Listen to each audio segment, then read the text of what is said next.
So in our main topic for tonight, obviously the biggest news this week was President Trump's State of the Union address to Congress and the American people. So we'll break down some of the key moments during the speech and talk about them as well. All right, so let's take a look at some of the clips. We're going to break down everything in regards to the State of the Union, take it bit by bit. I clipped out some of my favorite parts, and don't worry, I took out most of the applause.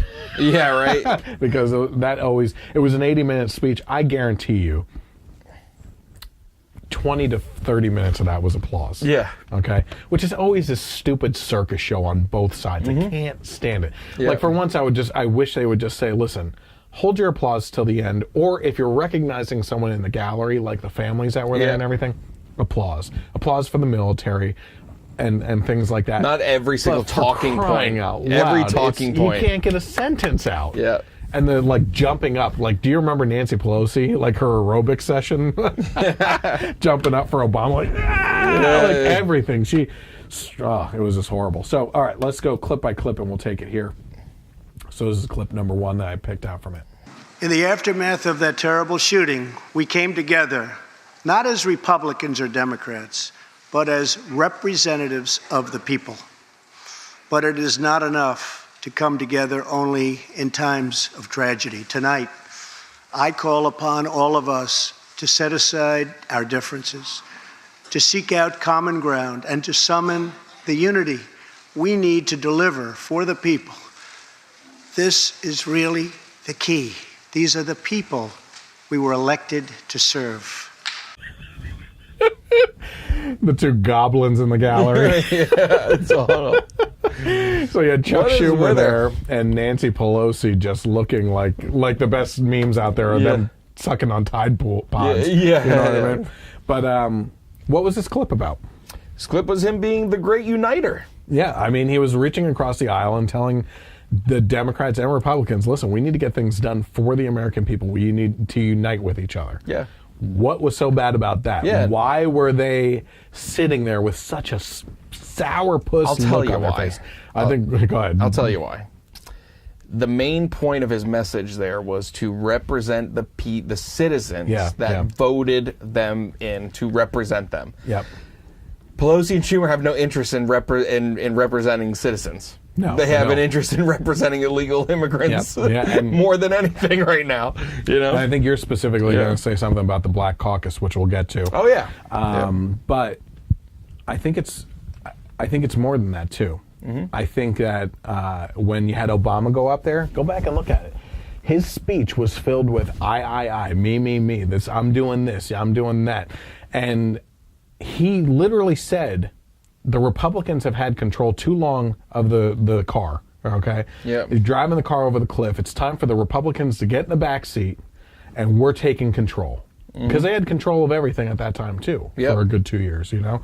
And he was not a uniter. He was a great divider. Oh, for sure. I mean, the political divide that we're experiencing in this country right now, and the election of Trump is a direct result of the language and mannerisms of Barack Obama.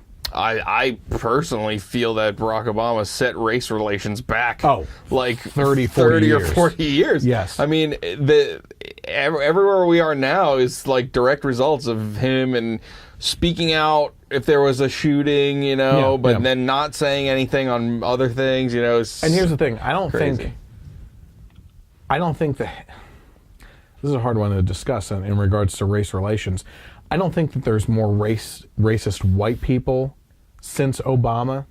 That group of the skinheads and like KKK or neo-Nazis and stuff have always been there. Yeah. Right? And it is a small percentage of the American people that the media likes to glorify to be this huge group. I guarantee you, everyone in that movement probably showed up to Charlottesville last year, right?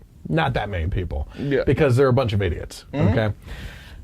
The Antifa people on the other side, like, they're small groups. They're the fringes, right? So where I was going with this is I don't think that there's more racism by white people, and I don't think that there's more hatred in the minority communities towards whites. Yep. I think that they just think the other sides hate each other or hate them more Yep. because of the things that Obama was saying. And that creates a tension between them. Sure. Right? It's just ridiculous. Okay, let's take a look at clip number 2. So let's begin tonight by recognizing that the state of our union is strong because our people are strong.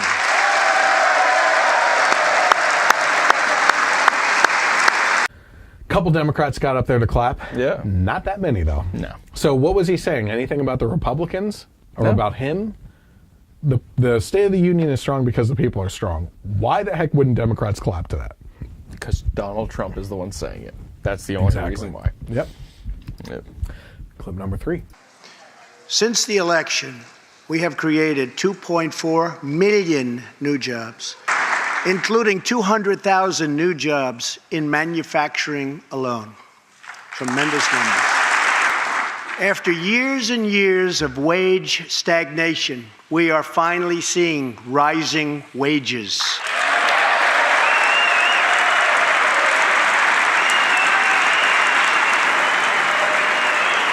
Unemployment claims have hit a 45-year low. And something I'm very proud of, African American unemployment stands at the lowest rate ever recorded.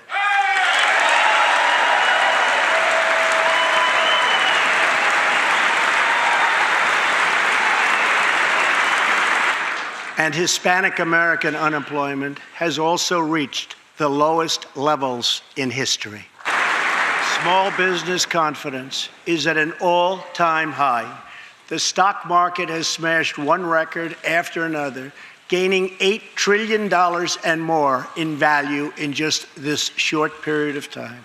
The great news for Americans, 401k, retirement pension, and college savings accounts have gone through the roof. And just as I promised the American people from this podium 11 months ago, we enacted the biggest tax cuts and reforms in American history. Our massive tax cuts provide tremendous relief for the middle class and small business. To lower tax rates for hardworking Americans, we nearly doubled the standard deduction for everyone.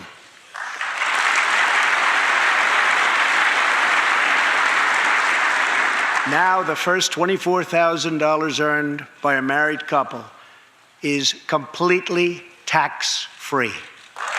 We also doubled the child tax credit.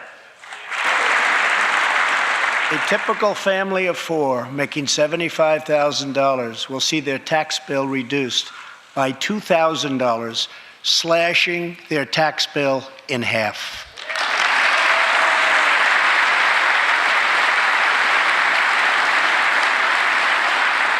In April, this will be the last time you will ever file under the old and very broken system, and millions of Americans will have more take-home pay starting next month, a lot more.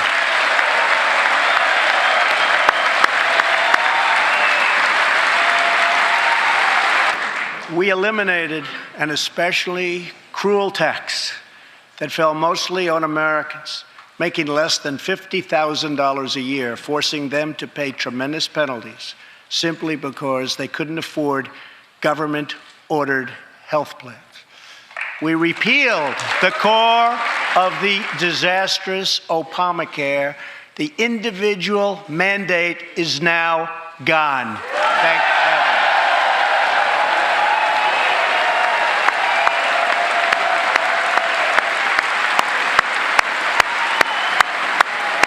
We slashed the business tax rate from 35% all the way down to 21%, so American companies can compete and win against anyone else anywhere in the world. These changes alone are estimated to increase average family income by more than $4,000. A lot of money.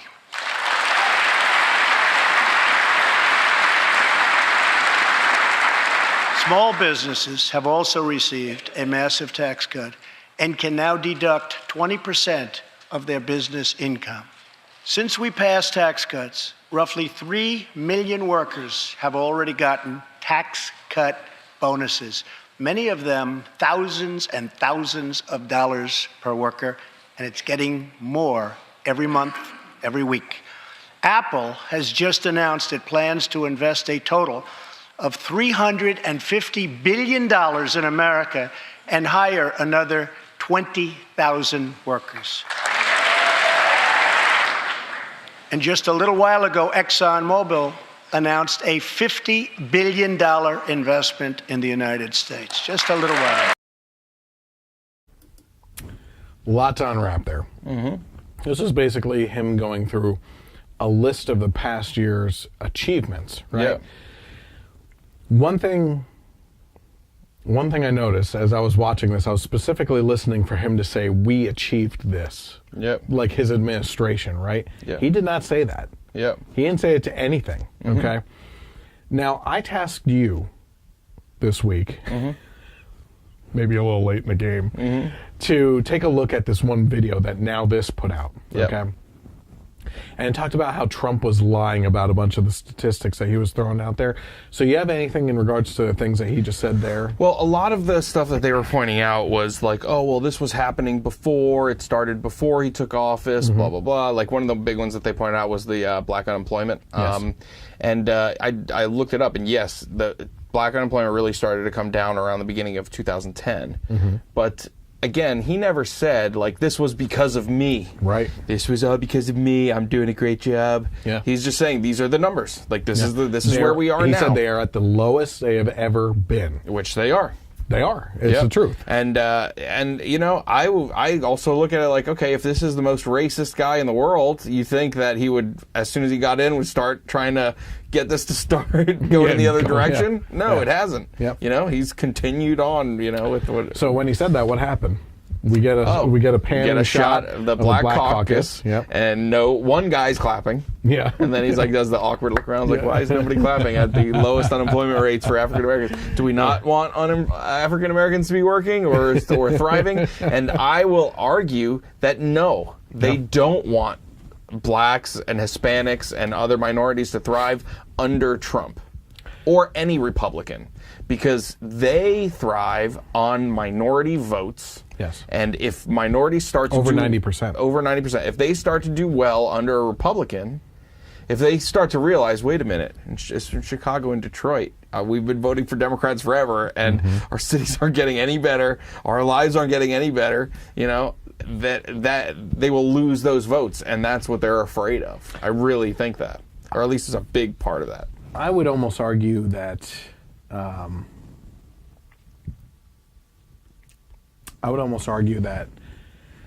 they don't want it ever, not just under a Republican president. They want dependency on the government. They want dependency on them throwing out this, like the what was the Geico commercial with the guy with the fishing line? Like, oh, you almost got it, you know? Yeah. It's like they dangle these promises out there to help the minority communities. Like, well, obviously the Republicans aren't going to do it, so you have to vote for us because we will take care of you. And it's, how do they not catch on that after this long, those promises have never been fulfilled, even when they have control over all three branches of government, right? So, like, you may have an argument where you could say, well, the Democrats tried, but Republicans were blocking it at every term.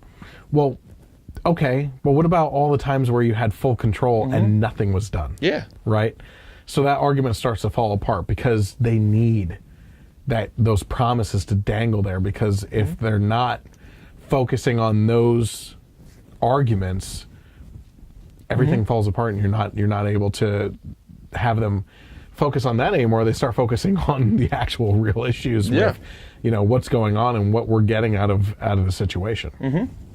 Yeah, it's so obvious to me, like that's what's going on here. They don't want they don't want you to succeed, because then, like you were saying too, they don't even want it under their control, because they would have helped these people out by now if they really did. You know? Yeah, absolutely. But you know, anything else in regards to that video specifically?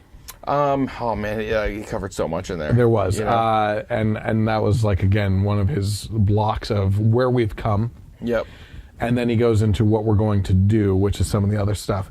Obviously, the big crowd pleaser that the Democrats are scowling at was the elimination of the individual mandate under Obamacare, Yeah. which is fantastic. It was unconstitutional. Yep. There's just no way around saying anything else but that. It was an unconstitutional thing. Yep. Forcing people to buy that insurance. Now, other people would argue that, well, we force people to buy, car insurance and stuff like that when they drive. Yeah, because that affects other people. You know what I mean? On the road, like if you crash into someone, your insurance has to pay for their medical stuff. Now, again, they would probably argue that, the unhealthiness of Americans raises the cost of insurance and everything. There's so much that goes into insurance. Yep. That's a topic for another time. I believe we've actually covered that pretty extensively before with tort reform and, all this other stuff that goes into it. I mean, it's just a whole bag to unfold. But let's go on here. This, in fact, is our new American moment. There has never been a better time to start living the American dream. So to every citizen watching at home tonight, no matter where you've been or where you've come from, this is your time. If you work hard, if you believe in yourself, if you believe in America, then you can dream anything. You can be anything. And together, we can achieve absolutely anything. So the reason why I threw this clip in here is because it's that tone, okay? Yep. It's that, the tone of, this isn't about politics. This isn't about Democrats versus Republicans at all. We're all in this together. Let's work together. And even on an individual basis, you have the ability to achieve things, And that's just not a message that we were getting from the previous administration. As much as people want to talk about how he was of all hope and everything, he divided people. He divided the rich against the poor. Okay, that was the class warfare where that came from. He divided the minority community against the cops. Okay, he divided the military against the American people. Okay, and he, in a lot of cases, the working people against those that just didn't want to have anything to do with that. Yeah. So here, President Trump is saying, listen, on an individual basis, you can do anything. All right? You have it in you. And the economic environment that we have right now, we're starting to cut the red tape. We're starting to get rid of some of this political red tape BS that's been in the way of people. We may not be there yet, but we're going there where you're going to have the ability to make something of yourself. And also, by the way, together, no matter what your background is or what you come from, we can achieve a lot together too. I think maybe I've accidentally cut out the lack of applause from the Democrats on that one, but what wouldn't you applaud to that? Yeah, so there's nothing to not applaud to that. I mean, that is very, reaching across the aisle. It's hopeful. It's speaking to everyone, no matter where they come from or their background. And again, the reason that I feel like Democrats really don't like that and they're not applauding that is because, all right, they hate Trump. They want to regain control. But they're like scared, like, man, he is reaching out to people, and how many people watching this on TV that currently support us might start to look at him a little differently, and that's scary. That's scary to us, because, I mean, he's not saying anything bad there, at all. No, not at all. Together, we are rediscovering the American way. In America, we know that faith and family, not government and bureaucracy, are the center of American life. The motto is, "In God we trust."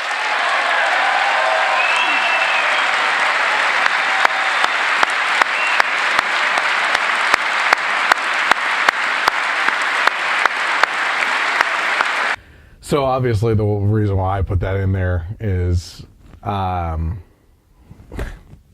I will admit my faults, okay? During the campaigning, I did not think that he was a true Christian. Okay, that's up for debate. I don't know what's in a person's heart. Okay? Yeah. But I didn't think that he would be a defender of Christians either. Okay, he absolutely has been. Every step of the way. There has not been a waiver in that circumstance, and I thought the way that was written was awesome. Okay. And of course, you pointed out right above up there, it says, out. "In It's God right we on trust." the wall. Right, engraved, chiseled into the marble of that hall, right? And it's awesome.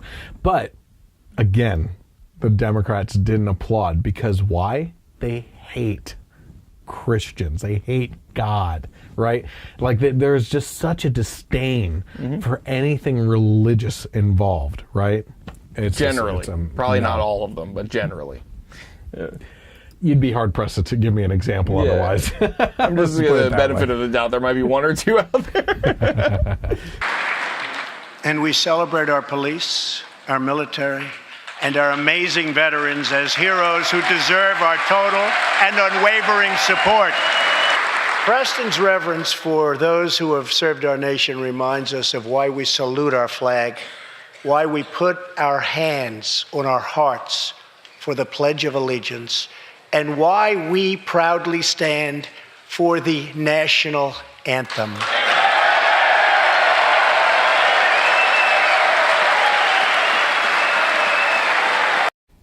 Whoa! Oh, man. So, I cut out a big portion there, which was Preston's story.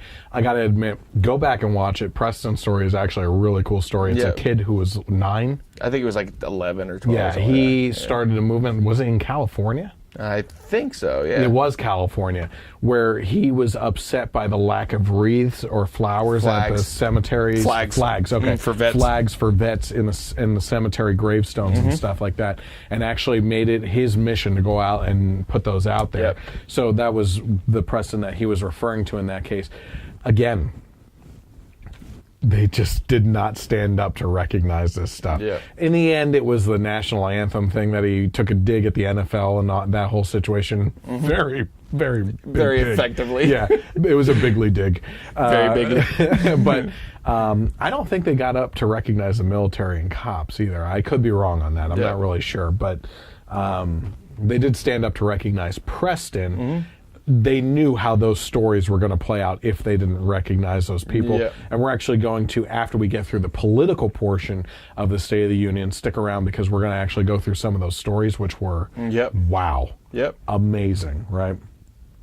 So tonight I call on Congress to empower every cabinet secretary with the authority to reward good workers and to remove federal employees who undermine the public trust or fail the American people.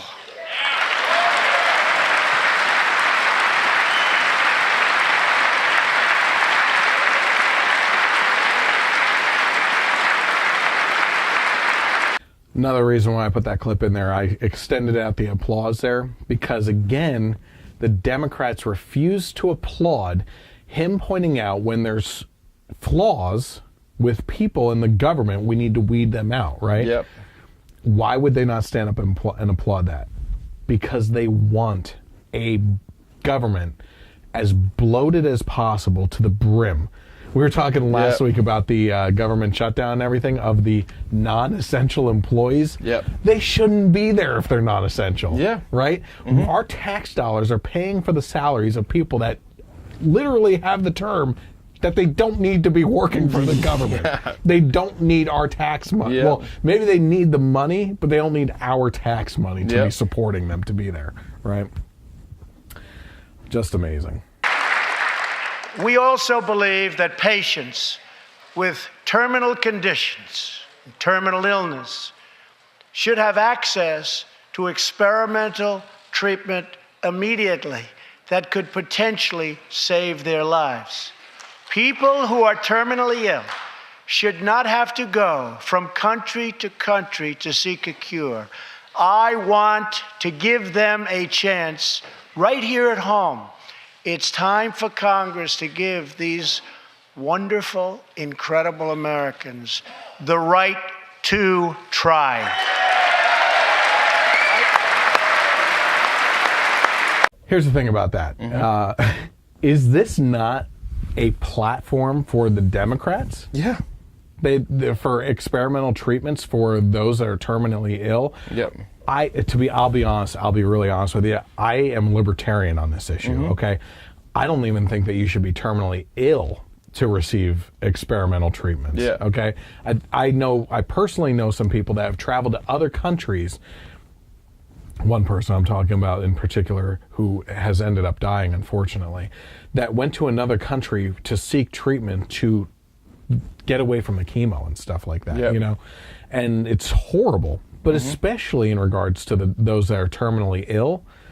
Yeah, terminally ill at least is a good compromise. Yeah. I mean, what does it remind you of?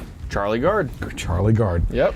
Right there. That kid was literally held by the government and the government-run hospital. I was going to say the government and the hospital, but the hospitals are government-run because of the universal health care and not allowed to seek treatment here in the United States where doctors literally said, Yeah. we can save this child's life. Yeah.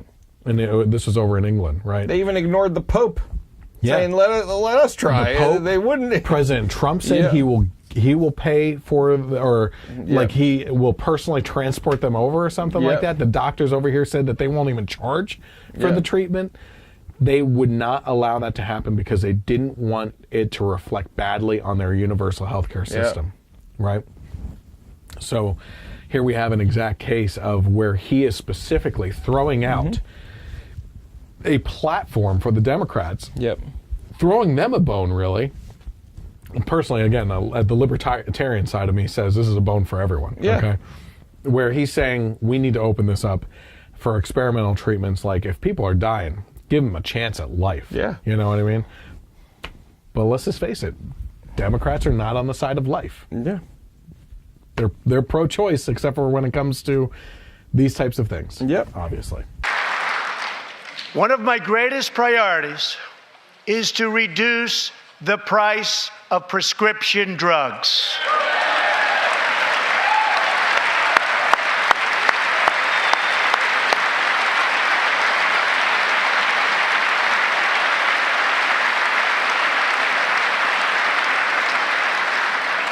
In many other countries, these drugs cost far less than what we pay in the United States, and it's very, very unfair. That is why I've directed my administration to make fixing the injustice of high drug prices one of my top priorities for the year. And prices will come down substantially. Watch.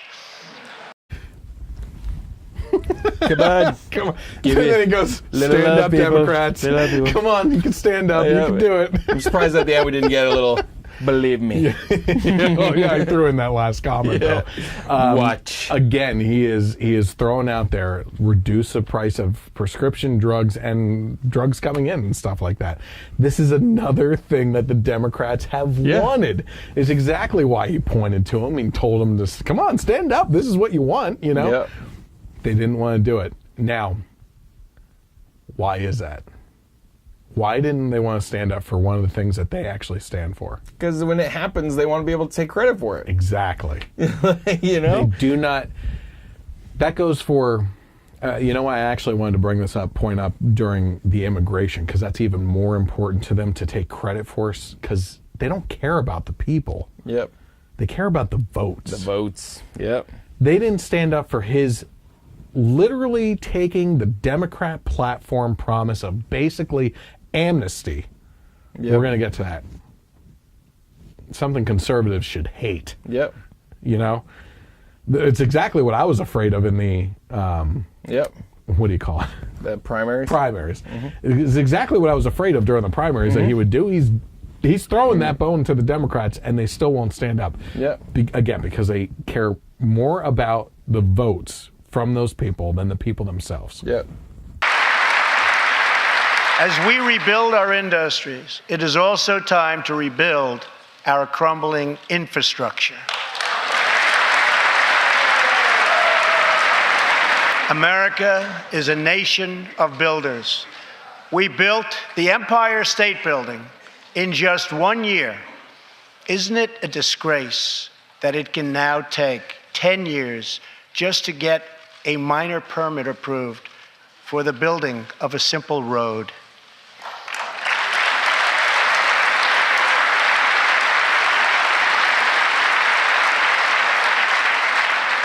I am asking both parties to come together to give us safe, fast, reliable, and modern infrastructure that our economy needs and our people deserve.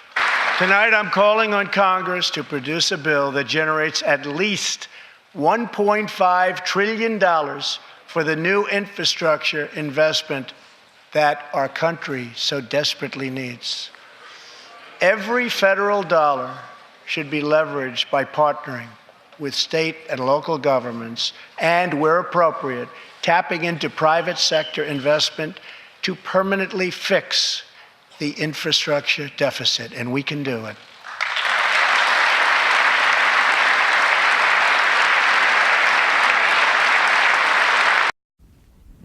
I want to pull my hair out. I want to pull my hair out. This is more. $1.5 trillion is more spending in infrastructure than Obama did, okay? And Republicans were doing cartwheels of anger, okay? Yeah. And here they're standing up for it. But who isn't? Yeah. Again, it's agenda. Yeah. It is agenda for these people. Yeah. They are getting more than they want, and Yeah. they still can't stand because they're not getting the credit for Yeah. it. That is it. It is all agenda. It is unbelievable. It just drives me nuts. We can lift our citizens from welfare to work, from dependence to independence, and from poverty to prosperity. As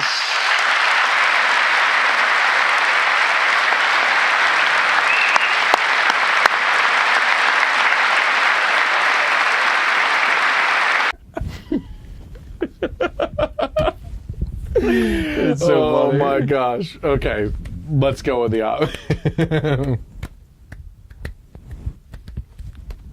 Oh man. He seriously looks like a geriatric in a nursing home Yeah. that has no idea where he is anymore, right? But on top of that, did I hear Jeopardy? Yeah.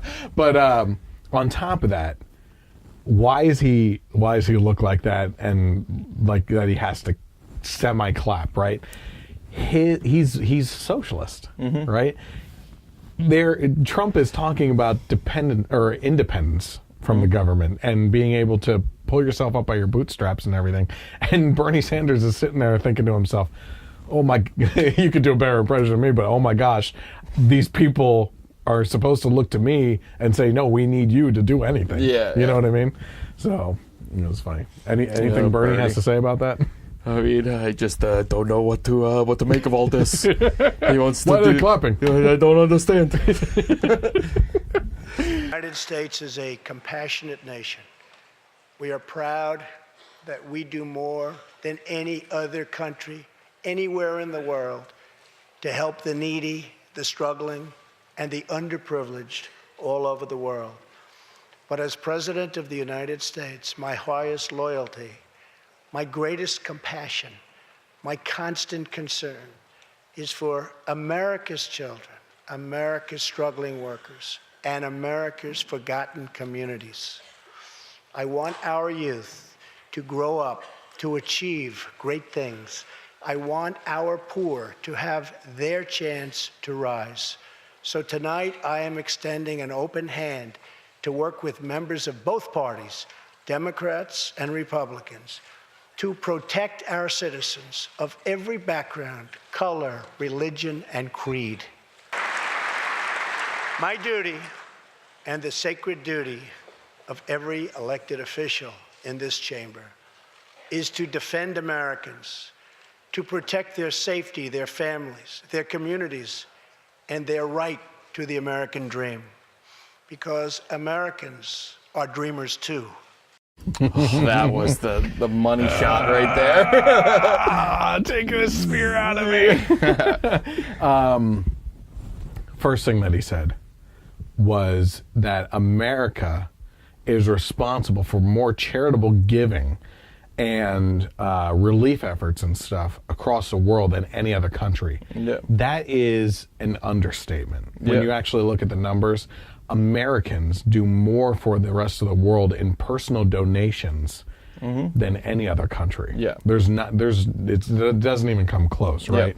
And that is a direct reflection of the type of economy and government structure that we have. Yep. Socialists You don't have the don't ability. have the expendable income to do that kind of Yep. thing, right? So the next one was the focus on America and Americans, right? Is the duty of the public officials and those elected to office to protect and serve the American people. Yep. So that is a direct call out and criticism of the Democrat Party with all this DACA stuff. Like, listen, you're criticizing us for saying America first over here, but that is literally what you're here for, is to focus on Americans, not these other people. Like, if we can do something for them, then maybe. But when you shut down the government over something that you're not sworn to uphold, then you're the problem. Yep. Pretty amazing.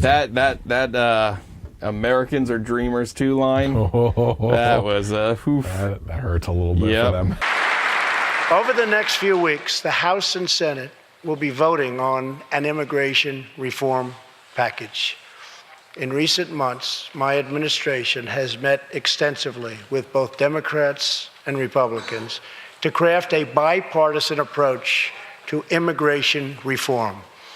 Based on these discussions, we presented Congress with a detailed proposal that should be supported by both parties as a fair compromise, one where nobody gets everything they want, but where our country gets the critical reforms it needs and must have. Here are the 4 pillars of our plan. The first pillar of our framework generously offers a path to citizenship for 1.8 million illegal immigrants who were brought here by their parents at a young age. That covers almost 3 times more people than the previous administration covered.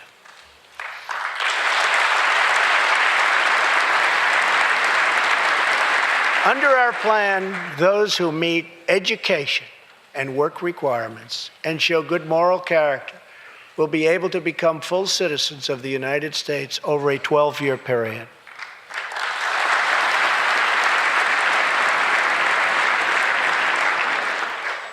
The second pillar fully secures the border.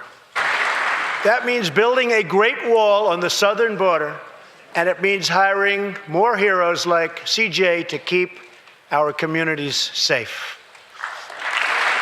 Crucially, our plan closes the terrible loopholes exploited by criminals and terrorists to enter our country, and it finally ends the horrible and dangerous practice of catch and release. The third pillar ends the visa lottery, a program that randomly hands out green cards without any regard for skill, merit, or the safety of American people. It's time to begin moving toward a merit-based immigration system, one that admits people who are skilled, who want to work, who will contribute to our society, and who will love and respect our country. The fourth and final pillar protects the nuclear family by ending chain migration.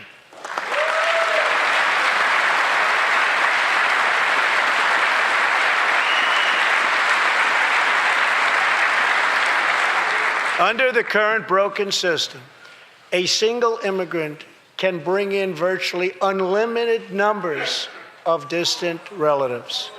Under our plan, we focus on the immediate family by limiting sponsorships to spouses and minor children. This vital reform is necessary not just for our economy, but for our security and for the future of America.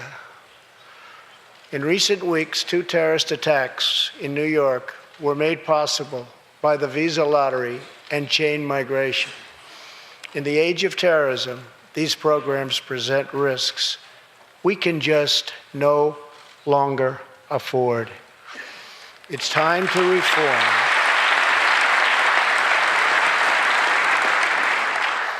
These outdated immigration rules and finally bring our immigration system into the 21st century. These 4 pillars represent a down-the-middle compromise and one that will create a safe, modern, and lawful immigration system. For over 30 years, Washington has tried and failed to solve this problem. This Congress can be the one that finally makes it happen. Most importantly, these 4 pillars will produce legislation that fulfills my ironclad pledge to sign a bill that puts America first.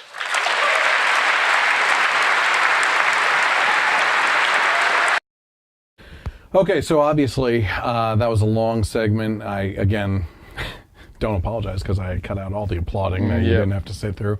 But this is in regards to the immigration bill, which, again, he specifically said that it's a compromise, that neither side gets exactly what they want. But my word, it's 3 times fold what Obama wanted in regards to immigrants just being granted amnesty. Okay, and just going through it, it's amazing because, you know, they started booing and hissing the chain migration thing, which is that you could keep on bringing in family member after family member after family member, because then if you bring in, let's say you're 20, you bring in your parents, they bring in their parents, and those bring in their cousins, and like you just keep on going down the line. It's like it never ends because it's like this open thing where blood relatives should all be together, and it's ridiculous. That is ridiculous, right? So the compromise here is the nuclear family of that individual. That is more than what I would give. Okay, it should be just that person. Okay, and their kids. I would go with that. Okay, not grandkids. Like just that. Okay. And again, what exactly were we talking about in the case of the immigration before? The reason why these Democrats are refusing to stand up is that they're not taking credit for this. Right? They can't take credit for this, and they want those votes. That is it. They don't care about the people. They want the votes. If Trump's the first one to actually put in place a policy that will guarantee through this process citizenship, where will the Hispanic votes go after that? It will go to the Republicans. So that's why they don't want it to work. The other thing is he's doing what he always said he would do as far as making deals. And he said at the beginning too, like it's a deal where not everyone is getting what they want. You know, Republicans, he knows a lot of Republicans don't want to give amnesty to 1.8 million illegal immigrants, but you know, we're giving that up so that we can secure the borders and stop the bleeding, which is what the problem. The amnesty for these people is curing the symptom, but it's not curing the disease. You know, so it makes sense. You know, it makes sense all around. At the same time, as of a few months ago, our warriors in Afghanistan have new rules of engagement.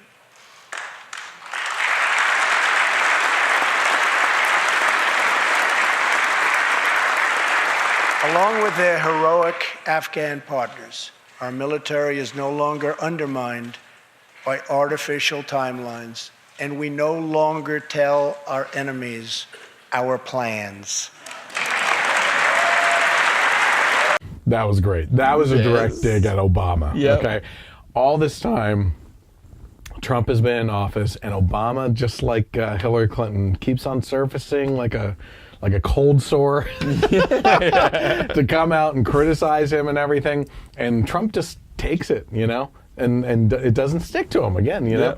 But this one, telling our enemies what we're going to do, that was the biggest problem with what Obama did with the Middle East and everything. Was with Aleppo, right? Was that no, it was before that. I think it was Afghanistan. We're going to be in Afghanistan for so many months, and we're going to get all this stuff done, and then we're going to go out and pull out of there, and the people are going to be in charge themselves. Well, what do you do as the enemy then, right? you wait. Like, wait for the American troops to get out of there. Yeah. You know, you put an arbitrary line in the sand, Yeah. and they just need to wait for it then. Yeah. It's so ridiculous. So that was a direct dig at Obama. But the thing that gets me and that I'm really, really happy about is this removal of the rules of engagement. Our military has... It's such a restriction on their ability to do anything. Now, I would actually ask if there's any military members tuned in right now to join in on this argument here. But essentially, from what I've heard from people, is that if they're being shot at, they can shoot back, right? But if someone's taking shots and then they drop their gun and stand there, like you could basically dance around in front of our soldiers after shooting at them, and as long as there's not a weapon in their hand, you can't shoot back at them. You know what I mean? It's like that bad, right? And that's so ridiculous. You know, you have, you know, I don't know if you've ever seen the Chris Kyle story. I forget what American Sniper. Yeah. Like one of the opening scenes in that is the mother. The little boy. Yeah. Carrying an explosive. He gets shot. The mother goes over, picks it up, and starts running, and they have to shoot her too. You know, like these people use innocent people to do destructive, horrible things. Yeah. You know, all this. There was another bombing just this past week that they just blew up their own freaking market, like of people. Like they're blowing up their Muslim people. It's they're horrible.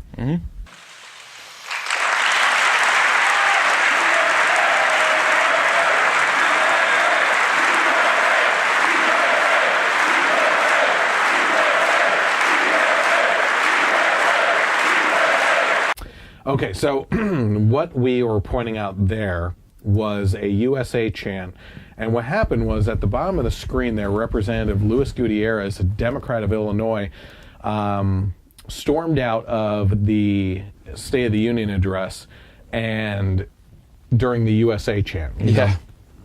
And a lot of people were criticizing him, saying that, how dare he be anti-American and get so offended by a USA chant and everything.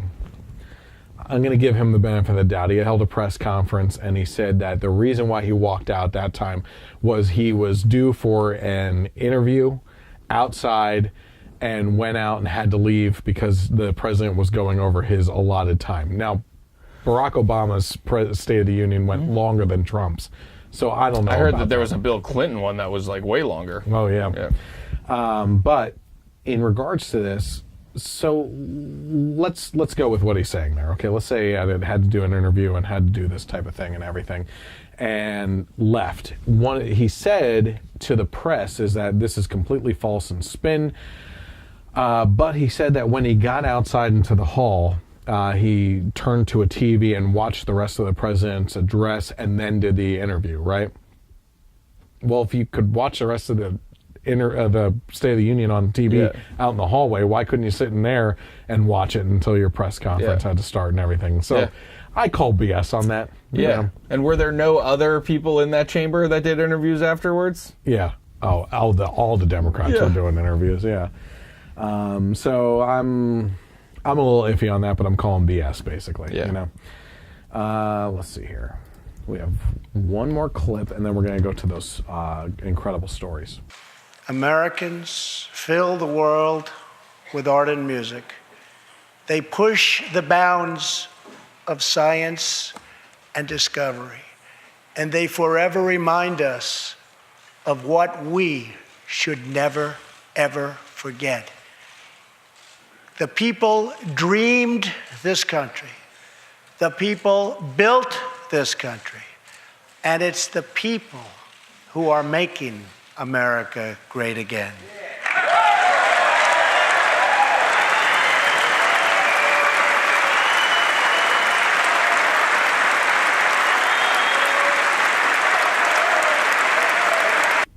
That was the one we were talking about before the podcast started. Was one of the Democrats started to clap and he started to get up and he looked around. No one else is getting up, so he sat back down. There were actually a couple Democrats that shot up to that and started applauding. What he said was that the reason that He said it's the people that are making America great again. I didn't see him taking credit for anything throughout this State of the Union address. Yep. And I think what a lot of people expected from him was this bombastic attitude of, ha ha ha, me, throw it in your face type thing, which he does on Twitter all the time. Just let Twitter alone. Just leave it, But so he gives the credit to the American people, and that was awesome, and it was a great way to end it. Some Democrats shot up, so that was kind of cool. Okay, so we're nearing the end here. We're going to go into the 3 big stories from this, personal stories of people in the galleries that were extremely emotional and touching, and we'll start with this one. Struggling communities, especially immigrant communities, will also be helped by immigration policies that focus on the best interests of American workers and American families. For decades, open borders have allowed drugs and gangs to pour into our most vulnerable communities. They've allowed millions of low-wage workers to compete for jobs and wages against the poorest Americans. Most tragically, they have caused the loss of many innocent lives. Here tonight are 2 fathers and 2 mothers, Evelyn Rodriguez, Freddie Cuevas, Elizabeth Alvarado, and Robert Mickens. Their 2 teenage daughters, Kayla Cuevas and Nisa Mickens, were close friends on Long Island. But in September 2016, on the eve of Nisa's 16th birthday, such a happy time it should have been, neither of them came home. These 2 precious girls were brutally murdered while walking together in their hometown. 6 members of the savage MS-13 gang have been charged with Kayla and Nisa's murders. Many of these gang members took advantage of glaring loopholes in our laws to enter the country as illegal, unaccompanied, alien minors and wound up in Kayla and Nisa's high school. Evelyn, Elizabeth, Freddie, and Robert, tonight everyone in this chamber is praying for you. Everyone in America is grieving for you. Please stand. Thank you very much.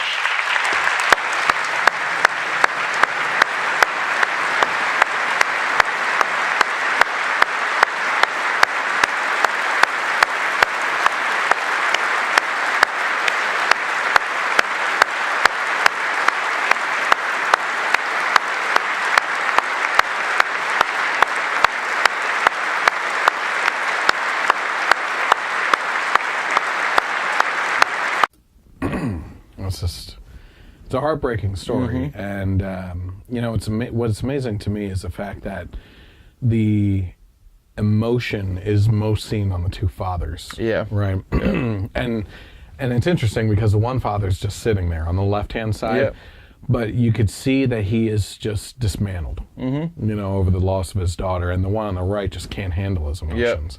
And I'm not blaming him at all for that.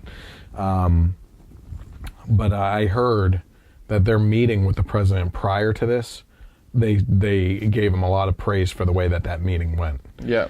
And apparently the Google searches for MS-13 gang have, since the State of the Union address, gone up over 4,000%. Yeah. Why is that?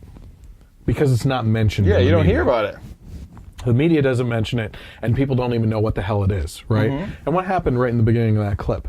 Oh, booze. Booze and hisses again, right? How dare you say that these immigrants, these wonderful people that are just trying to escape their country, are the cause of death of Americans in this country, and gangs and violence and drugs and everything.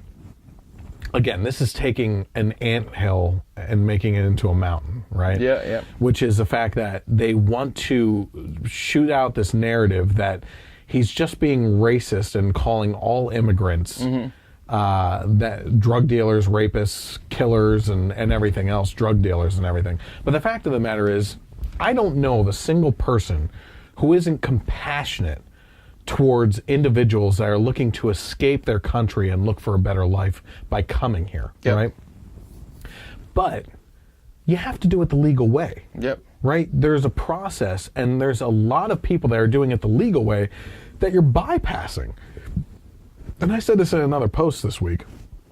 Some of the staunchest people I know that are against illegal immigrants are people that have come here legally. Yeah. Right? Mm-hmm. And they look at this like, this is ridiculous. You know,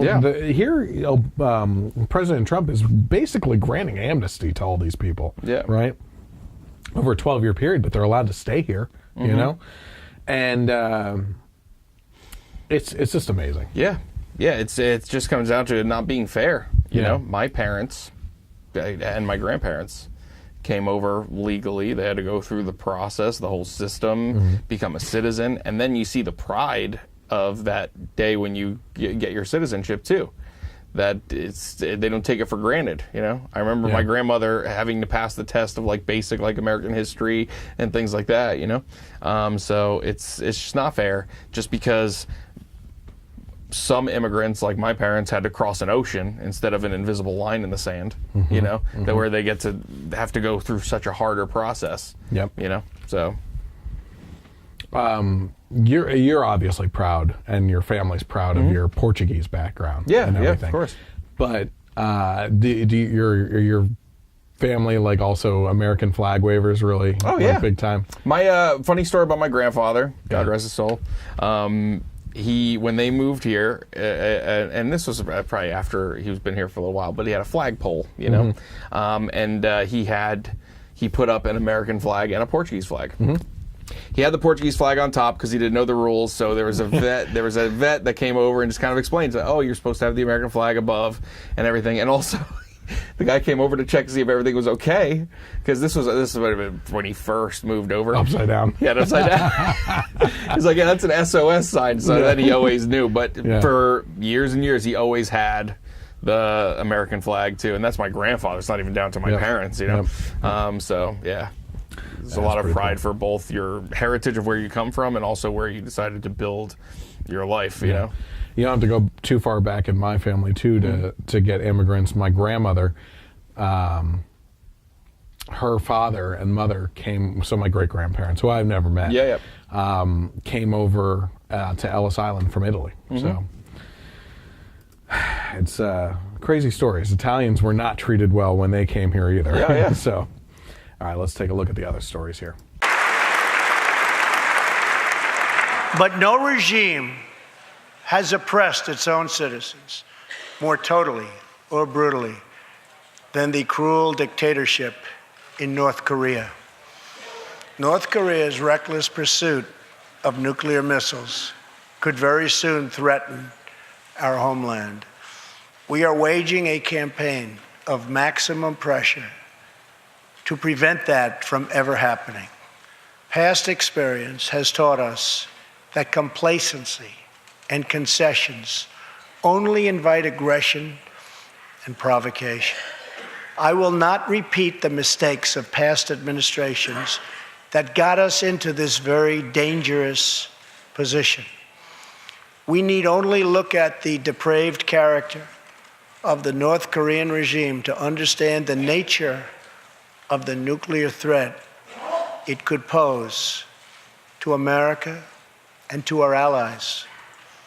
Otto Warmbier was a hard-working student at the University of Virginia, and a great student he was. On his way to study abroad in Asia, Otto joined a tour to North Korea. At its conclusion, this wonderful young man was arrested and charged with crimes against the state.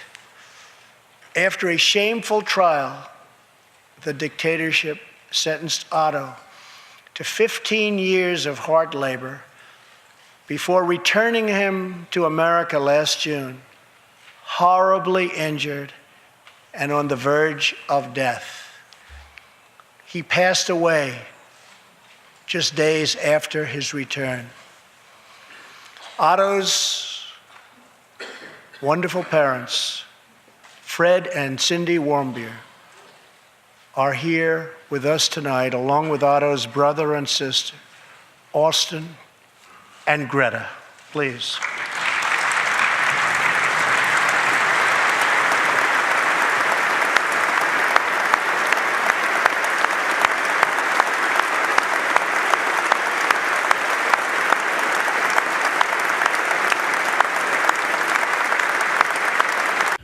Another one. Those parents are just devastated. Now, this is a story that we covered before in the podcast, too, which is this kid, and he didn't say exactly what he did. The kid did something wrong, okay? He did something illegal. Yep.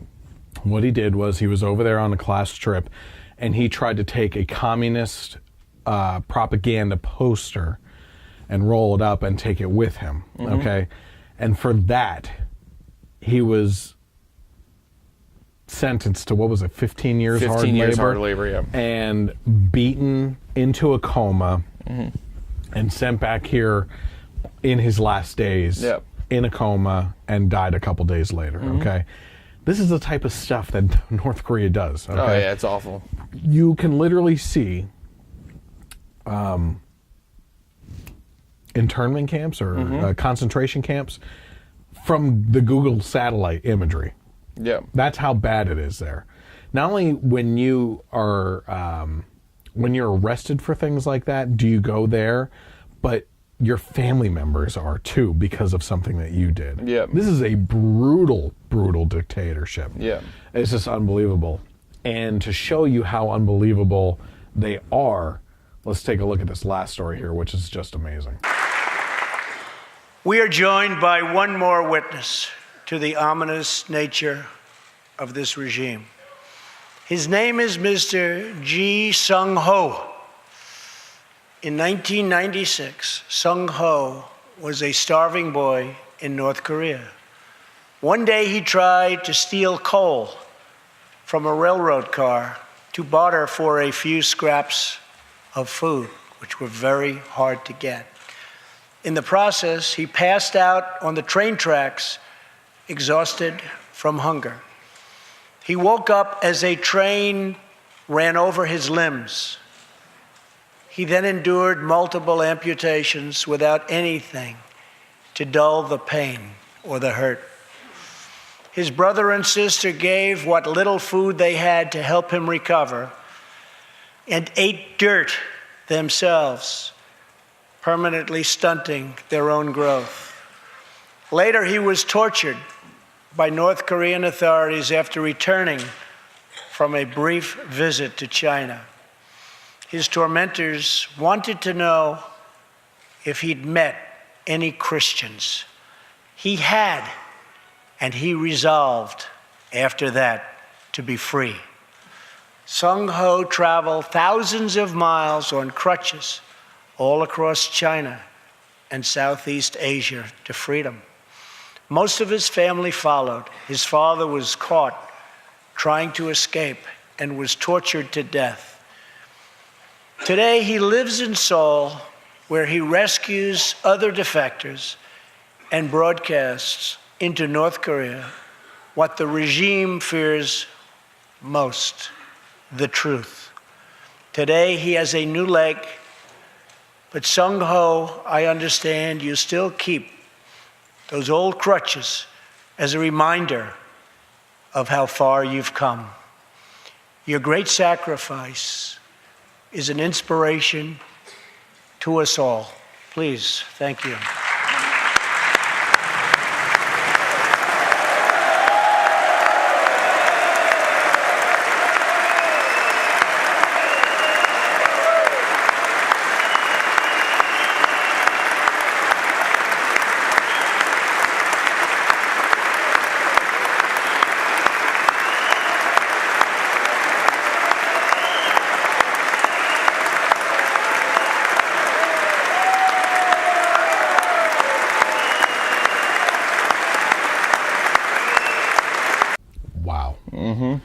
That story, I've heard more on that story. Yeah. And it is, my hair is standing up on my arms right now because a couple things that he lightly touched on in that speech was his limbs were run over by the train car, right?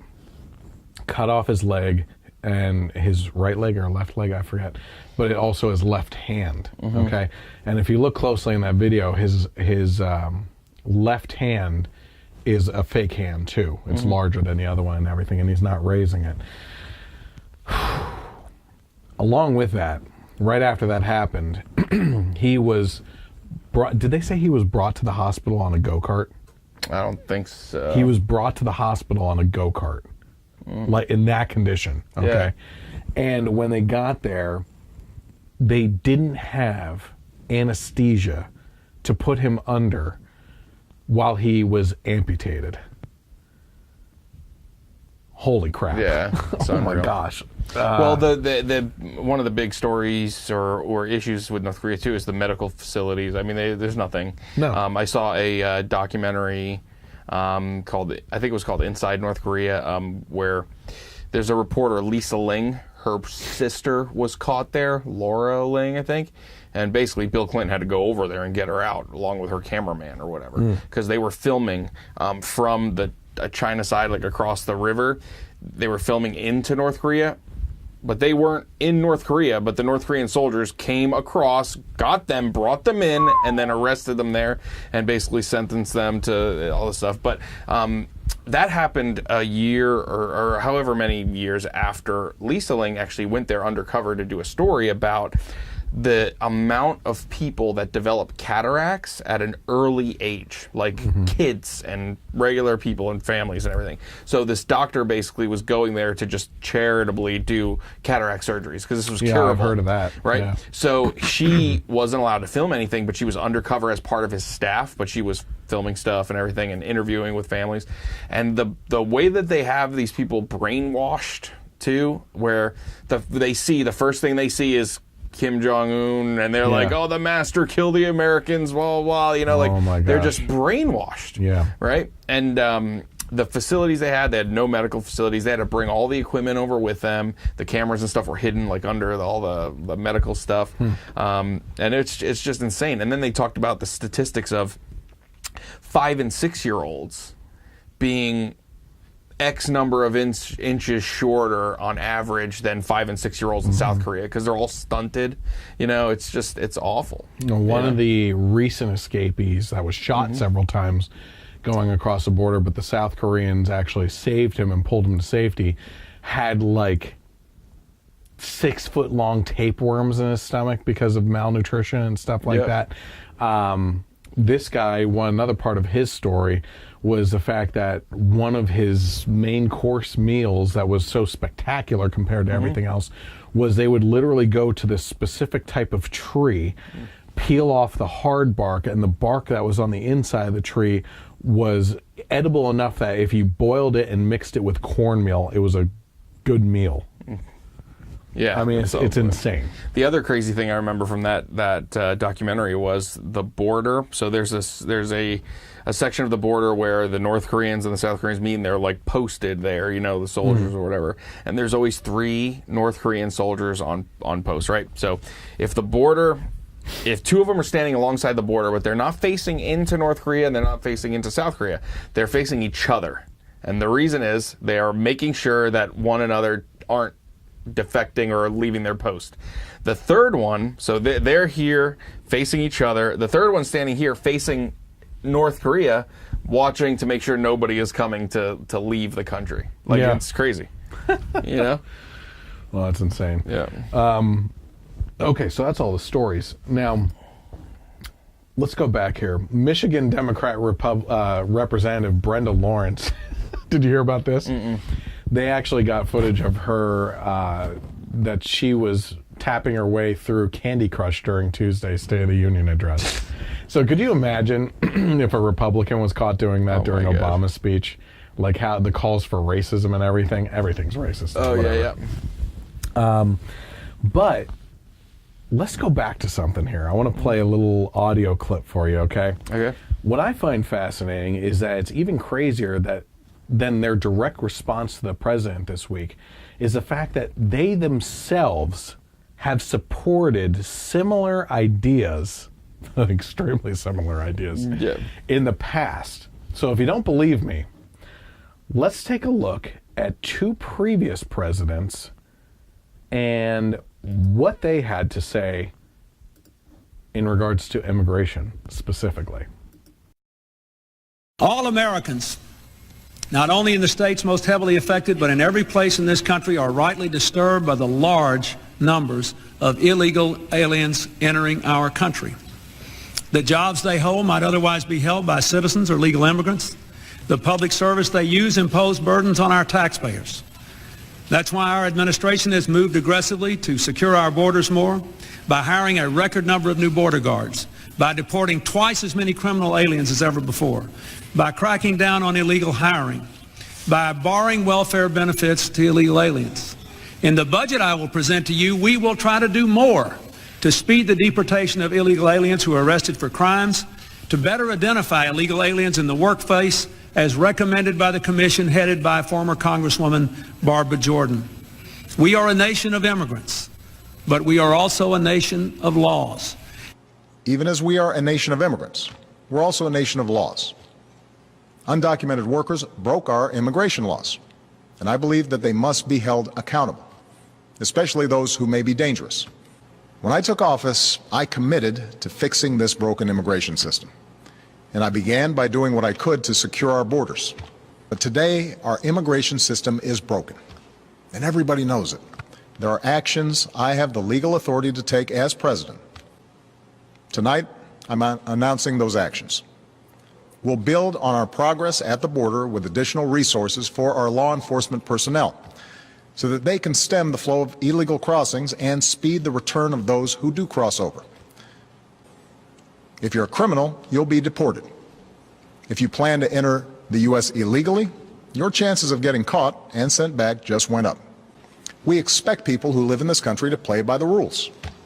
We expect that those who cut the line will not be unfairly rewarded. The actions I'm taking are not only lawful, they're the kinds of actions taken by every single Republican president and every single Democratic president for the past half century.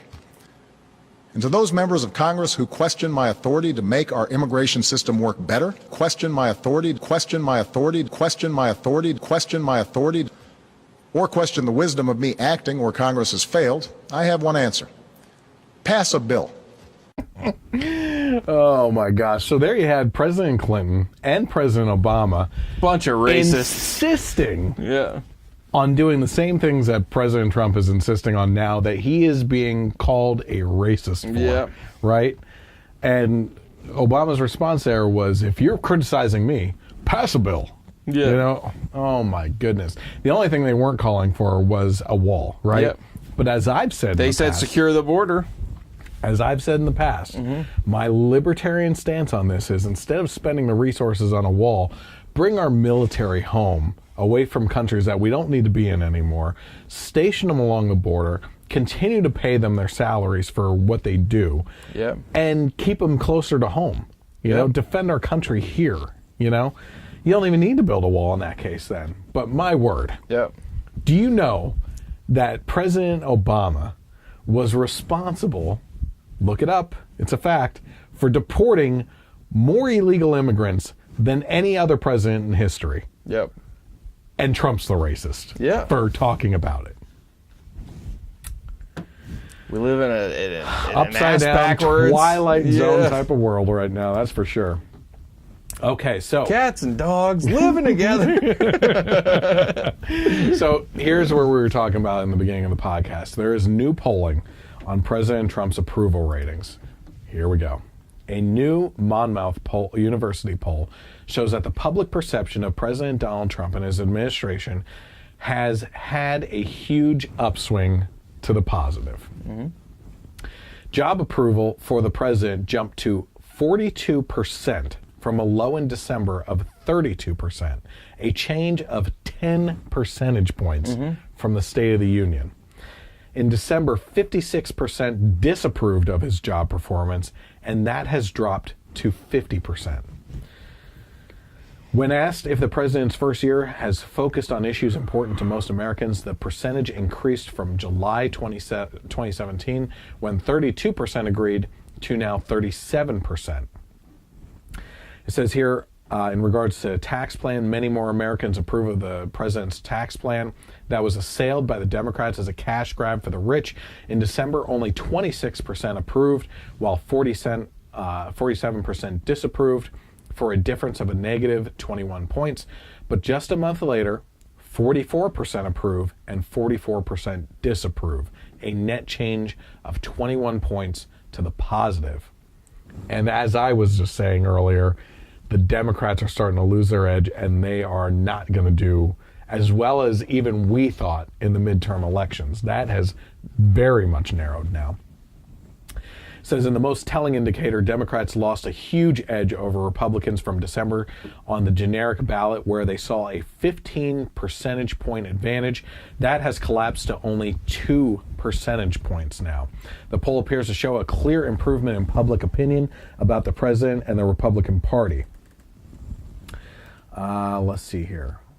So there's a couple more things you can head over to. You can find multiple articles on this. This one happens to be on the Blaze.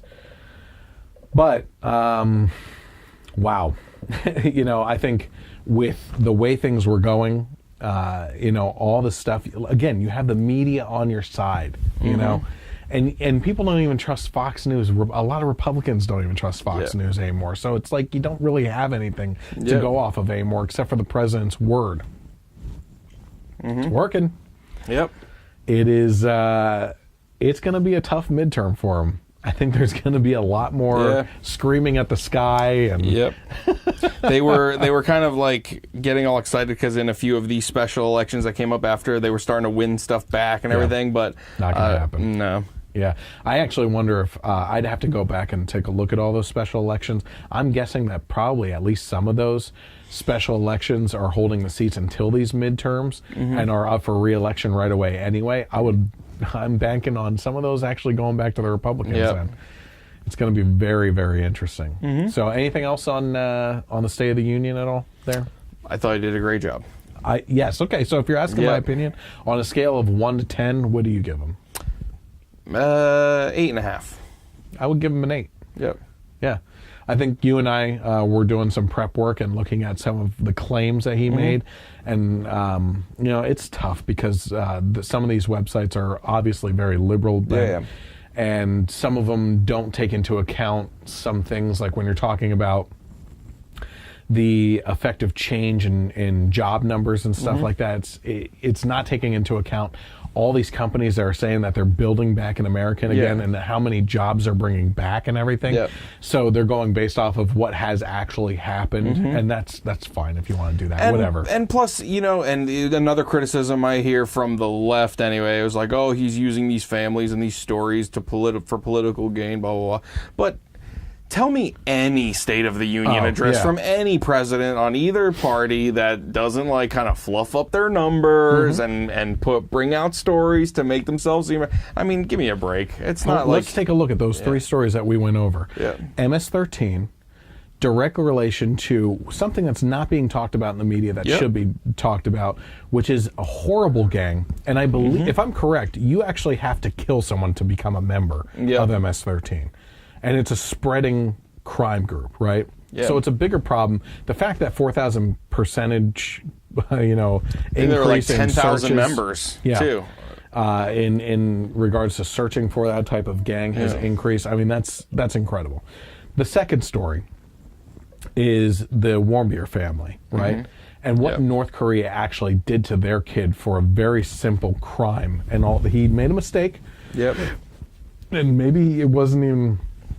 You can make the argument that wasn't even a mistake. He did something illegal. I mean, right? It was a crime. But for that type of crime to do what they did to him, and then to also highlight the brutality of that regime on its own citizens, not only on just our citizens, but what they do to their own people.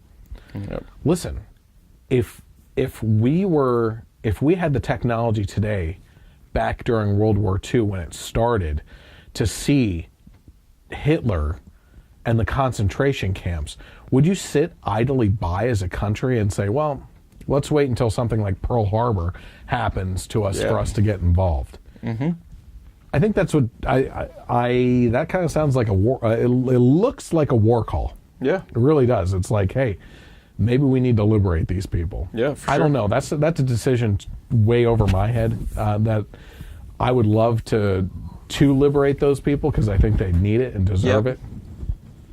But yeah, I'm right there with you. I would give it an 8 out of 10 just because some of the claims that he made were fluffed and everything. And I don't think he's a particularly great speaker. He doesn't need to be. Even when you played the Bill Clinton, I mean, one thing, the Bill Clinton was a good speaker. Yeah. You know, and just the delivery, the tone of voice. I mean, Trump's just not. That's not who he is. No. You know, and even Obama was a great presenter of Yeah. things and everything, despite what.